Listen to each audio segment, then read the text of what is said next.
Okay, go. Hi, I'm Lance Gurel, and I'm here today with Adam Smith. Adam and I have a pretty good history together. A year ago, we were opponents running for Spokane Valley City Council. Now we're sitting together in the ring at his boxing club, Spokane Valley Boxing Club, to talk about how we can work together to get more young people involved in the community, involved in community government, and to grow up feeling like voters and feeling like people who have a voice and want to use their voice. So Adam, tell me a little bit more. Tell us a little bit about what you're doing with the academy here and how you see your work working with young people in the community. Sure. So, yeah, as you said, I ran for city council this last year. We were opponents, even though we're sitting across from the right here, we're not quite opponents this time, but more or less just kind of talking about, and the most thing I appreciate is that you're down here sitting in front of me, having this kind of conversation, even though at one time we were opponents. And, even when we're fighters, it's funny because we fight against each other, and then afterwards we're usually like the best of friends. You can talk about, oh, you had this kind of cool fight. You learn something about somebody else that maybe you didn't know about them, or maybe other people didn't know. So kind of going in that battle of running for city council and stuff, I got a little feeling for kind of who you were, and maybe you did the same as well for me. That's kind of what put you down here at my academy to sit right here and agree with me. So for one, I appreciate that. Two, what we do here and why I look to this is an academy, and so we teach Brazilian jiu-jitsu and boxing and kickboxing and traditional Kempo karate here. But more or less, there's so much more that happens for the public here within this facility, because we teach a lot about morals and values and what you can do for your community and how you can help each other. So with that name Academy, it still has a little bit more of an educational piece behind it instead of just a gym where you come in and just punch each other every day. We have a great reputation actually of kind of developing people in that aspect, all ranges of people. I just had a lesson this morning with a really, really well-known dentist around. He's a private pilot, and we've got people that are, doctors and dentists and accountants, and so just all walks of life that come here because it's something that can help them, almost like a therapy. Okay, and it doesn't matter who you are, as long as you live by some cool level of respect in the community, you fit in here, and it works well. So we've got a good number of students, over 100 students, and that's people that come in every day because they enjoy that community factor. And so I've worked a lot with a lot of the local leaders, Mayor Liberty Lake and things like that believe in kind of the things that we do here. And it was that reason why I decided to run for city council, and even I started to run for state senate this last time, but ended up focusing more on my business because I really feel that it's something that grows from within, outward.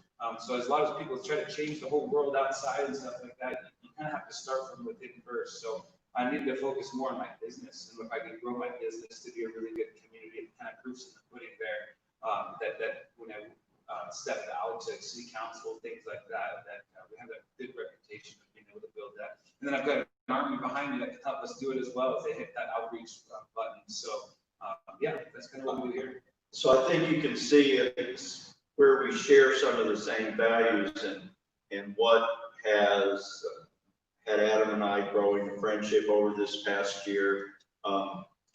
One of the things that I came to him earlier in this campaign was that it's critical to me to try to reach out to demographics of people who might not see themselves as voters, who might not have a history of voting, who might not be seeing their interest being reflected by what's happening in the world with politicians. And so that's been my question to you. As you work with young people, what can we do to make young people, but all demographics, more interested and feeling more invested in supporting and researching and finding out about the people who are running for their political office? And that's a great question, is because, not every person fits another person. So in that aspect is, there's going to be people that like you, and there's going to be a lot of people that don't like you.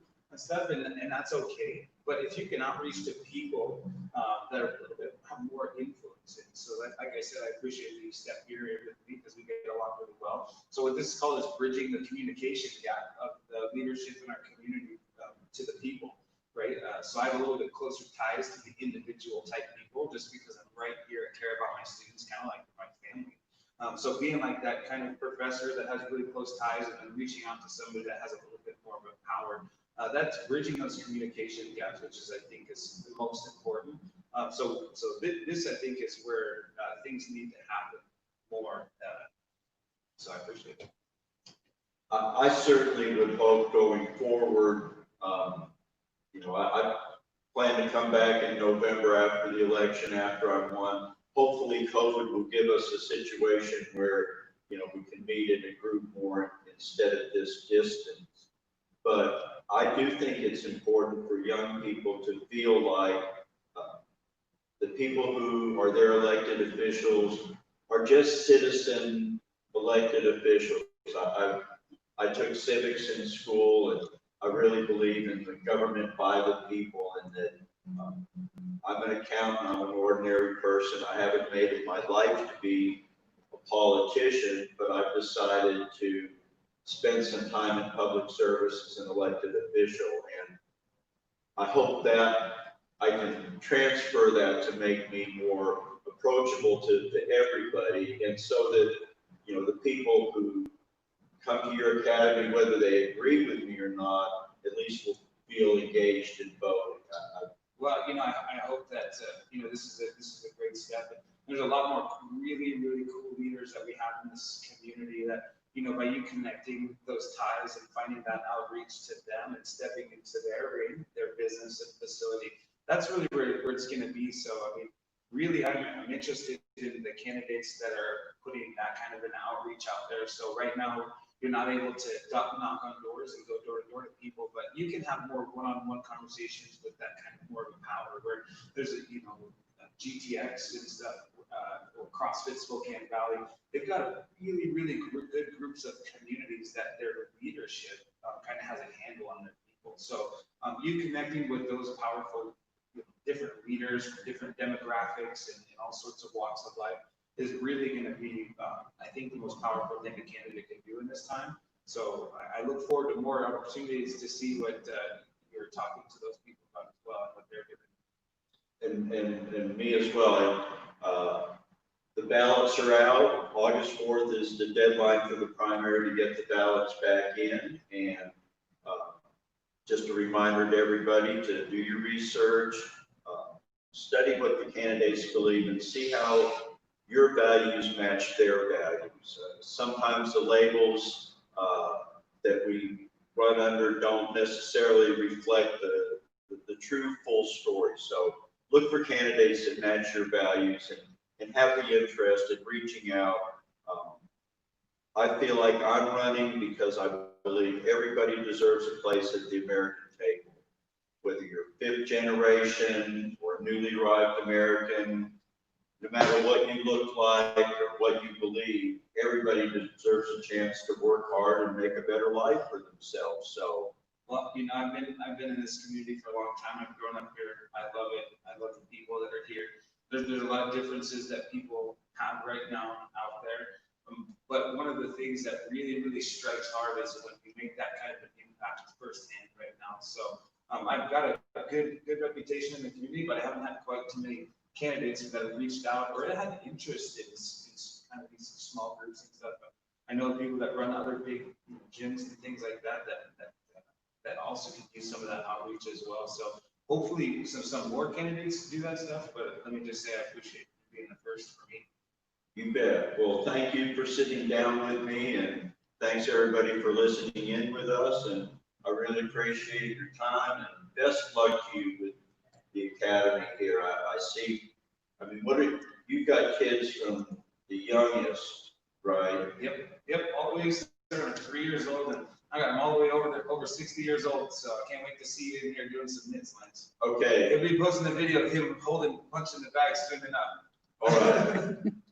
All right. Thanks a lot, Adam. You're welcome.